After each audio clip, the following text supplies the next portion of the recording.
Maalis ang inyong ay, ang sarap! Ayan guys, gagawa po ulit kami ng adobong paa ng manok. Nabitin kami ng isang araw guys. So, puntahan na namin ang bawang, sibuyas, at ito, sili and celery. Handa na rin ang ating kawali. So, let's go. Open it. Oh, yan. Lagyan na ng mantika. Sunod, lalagyan natin ng bawang. Igigisa. Kay nanay, inunan niya ang bawang. Ewan lang po sa inyo guys. Lahat naman tayo, hindi naman pare-pareho ang technique sa pagluluto. Pero kay nanay, bawang muna. Sibuyas. May ngiti sa labi ang ating ina. Kailangan daw lagi nakatawa kapag nagluluto, sabi ng aking ina. Kaya pala ng kanyang luto. Sunod natin ay chili. Okay, chili.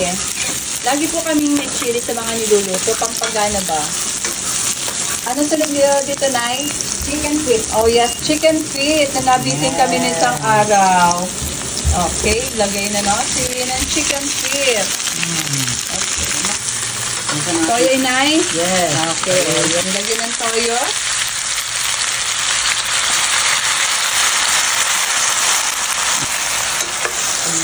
Hahaluin ulit. Halo. And guys, oh. Ang sauce, hindi pa siya naiiga. Pero ang ganda naman tignan, no? Ay, sarap. Na-excite ako. Magmumukbang na naman ang tita ng Kalapan. Inay, ano po ang sikreto para maging masarap ang ating niluluto? Lagi tayo naka-smile habang nagluluto para masarap. Okay. Diba?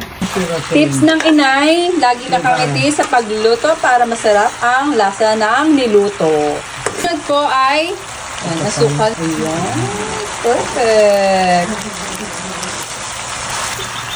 Hindi siya pwedeng takloban. Dahil mamamawis, dadami ang sabaw.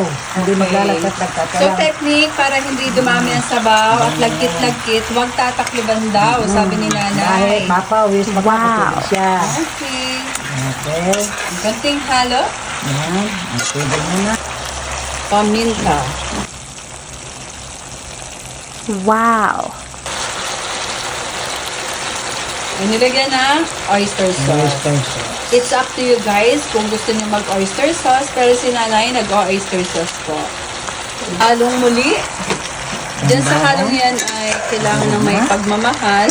Ika nga. Yan, ngiti sa kanyang mga labi. Ay, ika nga. Ng lola ng Kalapan.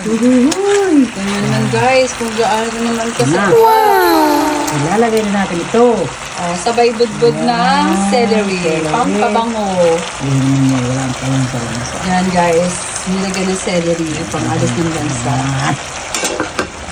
Halo muli. Haluin ulit. Wala yung tikim-tikim ha. Basta ang lagay lang ng lagay dyan ng mga ingredients si nanay. Ganyan, kagaling magluto si nanay. Oh, mukhang masarap na, Nay. Grabe naman. Talagang ano na. Ay guys, tingnan niyo naman sa malapitan ng luto ni nanay. Lapot na lapot na. Ay, ang sarap. Mainit. Isang kalin mo. Perfect. Ay, grabe naman, sarap. Wow!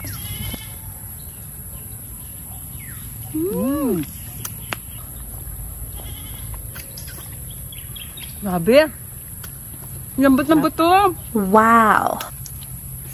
Ang sarap sa piknikan ito sa dagat, doon sa ilog.